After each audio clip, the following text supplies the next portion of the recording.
तुलसी महारानी नमो नमो, हरि की पटरानी नमो नमो। अधिक मास के शुक्ल पक्ष की पद्मिनी एकादशी व्रत का पारण 30 जुलाई दिन रविवार को सुबह 5:41 से सुबह 8:24 तक का है। द्वादशी तिथि की समाप्ति होगी 10:34 पर। एकादशी व्रत के पारण के पहले तुलसी माता की कथा सुनने से हरि यानी विष्णु भगवान शीघ्र ही प्रसन्न होकर भक्त के अधीन हो जाते हैं। तो आइए सुनते हैं हरि की प्रिया तुलसी माता की कथा। प्रेम से बोलिए तुलसी माता की जय हो, विष्णु भगवान की जय हो। एक नगर में एक गरीब ब्राह्मण अपने पत्नी के साथ रहता था। वह भिक्षा मांगकर अपना जीवन गुजारता था और नारायण भगवान की पूजा में लगा रहता था। वह उतना ही भिक्षा मांगता जिससे उसके व उसके परिवार का पेट भर सके। एक बार उस नगर का राजा खूब दान पुण्य कर रहा था। राजा किसी भी गरीब को अपने महल से खाली हाथ वापस नहीं जाने देता था। दूर दूर से गरीब राजा के पास आते और मुंह मांगा दान लेकर चले जाते।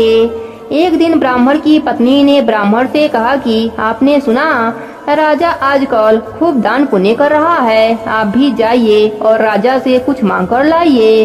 ब्राह्मण ने अपने पत्नी को समझाते हुए कहा, तुम तो बावरी है, हमें धन की क्या जरूरत, हमें इतना तो मिल ही जाता है जिससे हम अपना पेट भर सकें। और राजा का धन अच्छा नहीं होता, वह हमें नहीं लेना चाहिए।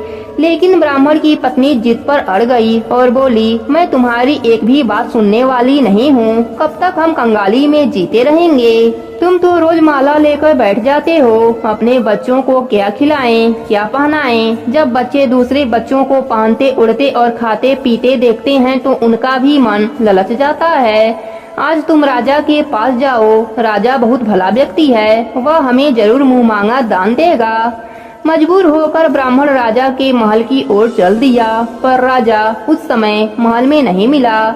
ब्राह्मण को वापस लौटना पड़ा। दूसरे दिन ब्राह्मण की पत्नी ने ब्राह्मण को फिर से महल भेजा, परंतु राजा फिर से महल में नहीं मिला।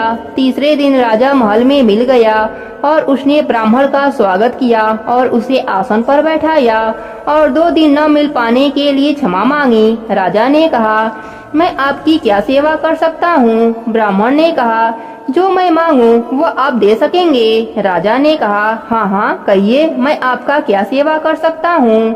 ब्राह्मण ने निवेदन किया, महाराज मैं कुछ और नहीं चाहता हूँ, बस आप मुझे अपने पसीने की कमाई से 4 पैसे दान में दे दीजिए। ब्राह्मण की बात सुनकर राजा चौंक गया। वह सोचने लगा, खजाने में बहुत सारा धन पड़ा है, पर मेरे मेहनत की एक कौड़ी भी नहीं है। राजा ने ब्राह्मण से कहा, आप मुझे 1 दिन का समय दे दीजिए, मैं कल आपको मुंह मांगा दान दे दूंगा। ब्राह्मण अपने घर वापस आ गया। ब्राह्मणी ने ब्राह्मण को जब खाली हाथ देखा तो वह बोली, क्या हुआ, राजा ने कुछ नहीं दिया क्या? तब ब्राह्मण बोला, राजा ने कल देने के लिए कहा है। ब्राह्मण की पत्नी सोचने लगी, शायद इन्होंने बहुत सारा धन मांगा होगा और राजा को व्यवस्था करने में समय लग रहा होगा, इसलिए कल बुलाया है। दूसरी ओर राजा ने अपने राशि कपड़े बदलकर फटे पुराने कपड़े पहने और मजदूर जैसा भेष बना लिया। जब राजा की पत्नी ने देखा तब राजा से पूछा तो राजा ने सारी बात बताई। रानी बोली, मैं भी आपके साथ चलूंगी। राजा मान गए। अब रानी भी पुरानी साड़ी पहनकर आ गई। इस प्रकार राजा रानी मजदूरी की तलाश में शहर निकल गए। लुहारों की मोहल्ले में जाकर राजा ने आवाज लगाया, किसी को मजदूर चाहिए। आखिर एक लुहार ने उन्हें बुला लिया, जो पहिए पर हाल चढ़ाने की तैयारी कर रहा था। उसने राजा से कहा, देखो तुम्हें पहले खलास धोपनी पड़ेगी और जब आग आ जाए उसके बाद घन पीटना होगा। फिर रानी की ओर देखकर कहा, तुम्हें कुएं से पानी लाकर औदी भरनी होगी और कोयले वाले घर से कोयला लेकर भट्टी में डालना होगा। तुम दोनों को दिन भर में 2-2 आने मिलेंगे। अगर काम पसंद हो तो बोलो, नहीं तो अपना नारास्ता नापो। राजा रानी लोहार के बताए काम को करने लगे। राजा खलास धोपने लगा, पर उससे काम ठीक से नहीं होता था।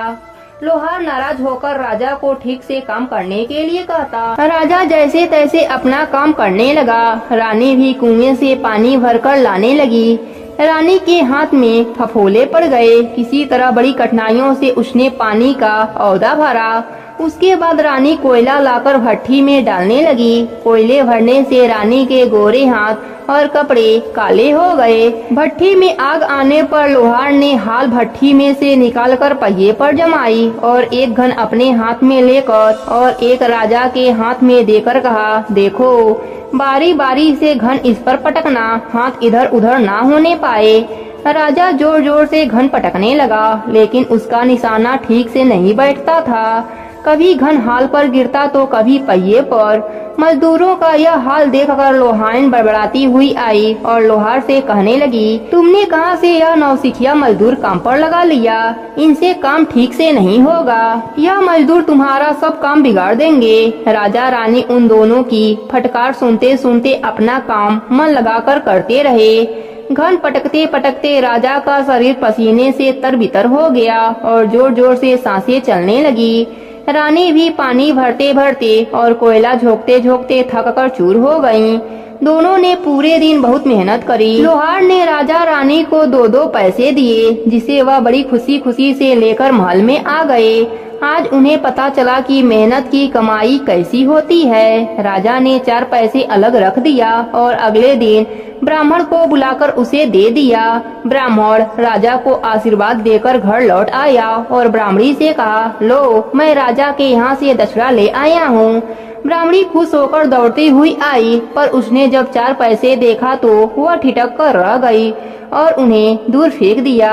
वह जल भूनकर ब्राह्मण से बोली, तुम जैसा दरिद्र राजा के वहाँ जाकर भी कुछ नहीं मांग पाए, शर्म नहीं आती? कहकर वह रूठ कर चली गई और बहुत देर तक बड़बड़ करती रही। ब्राह्मण ने उन 4 पैसों को उठाकर तुलसी के पौधे के पास रख दिया और सोचा, जब ब्राह्मणी शांत हो जाएगी तो जरूरत पड़ने पर उठा लेगी। परंतु कई दिनों तक वह वैसा ही रखा रहा और फूल ऊपर से पत्ते गिरने से मिट्टी में दब गया। ब्राह्मण और ब्राह्मणी दोनों जन उस सिक्कों के बारे में भूल गए। कुछ समय बाद तुलसी घर में 4 पौधे उगे। चारों पौधे बहुत ही सुंदर थे। यह देख ब्राह्मणी रोज उनमें पानी डालने लगी। कुछ समय के बाद वह पौधे बड़े हो गए और उनमें फूल लगने लगे। फूल सूखने पर उनमें से मोती झड़ने लगे। ब्राह्मण और ब्राह्मणी ने कभी मोती नहीं देखा था। वह समझे कि कोई बीज है। हर रोज काफी फूल झड़ते और बहुत मोती पूरे तुलसी घर में बिखर जाते। ब्राह्मणी उन मोतियों को समेटकर घर के एक कोने में डाल देती। इस तरह वहाँ मोतियों का ढेर लग गया। एक दिन एक सब्जी वाली आई। ब्राह्मणी को सब्जी लेनी थी, पर उसके पास पैसे नहीं थे। उसने सब्जी वाली से कहा, क्या तुम इन चमत्कार बीजों के बदले सब्जी दे सकती हो? सब्जी वाली ने देखा तो वह पहचान गई कि यह तो मोती हैं। उसने खुशी खुशी ब्राह्मणी को उन मोतियों के बदले उनकी मनपसंद की सब्जी देने लगी। अब से हर रोज ऐसा ही होने लगा। ब्राह्मणी और सब्जी वाली दोनों खुश थे। सब्जी वाली यह सोचकर खुश थी कि मुझे 1 पैसे की तरकारी के बदले हजारों का माल मिल जाता है, और ब्राह्मणी यह सोचकर खुश थी कि इन बीजों के बदले सब्जी मिल जाता है। इस प्रकार कुछ समय बीत गया। उधर राजमहल में कई हंस थे जो मोती चुगते थे। राजा का यह नियम था, जब राजहंस मोती चुगते थे उसके बाद ही राजा और उसका पूरा परिवार भोजन करता था। एक समय राजा का राजकोष खाली हो गया।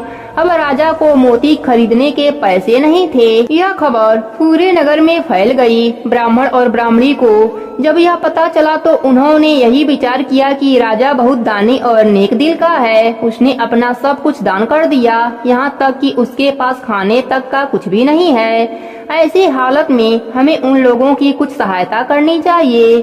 ब्राह्मण ने ब्राह्मणी से कहा, अगर तुम कहो तो इनमें से कुछ बीज राजा को दे आऊं। तो वह कहती है कि इससे सब्जी और खाने की चीजें मिल जाती है, रोज इसके बदले सौदा लिया करती हूँ। ऐसा कहकर ब्राह्मणी एक कटोरी बीज भरकर लाई।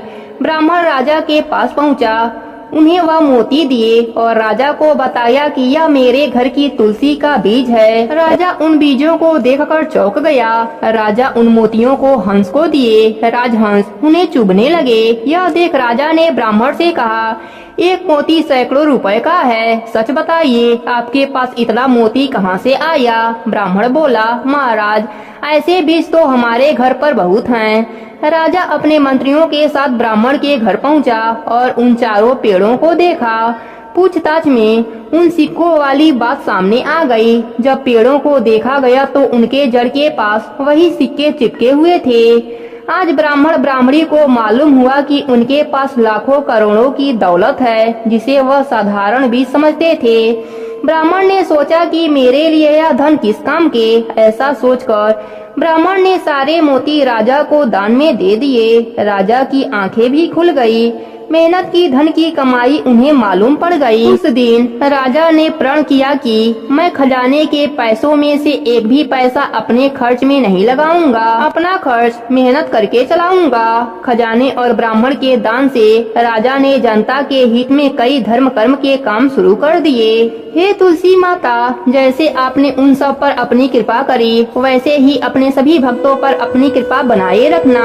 प्रेम से बोली तुलसी माता की जय हो। विष्णु भगवान की जय हो।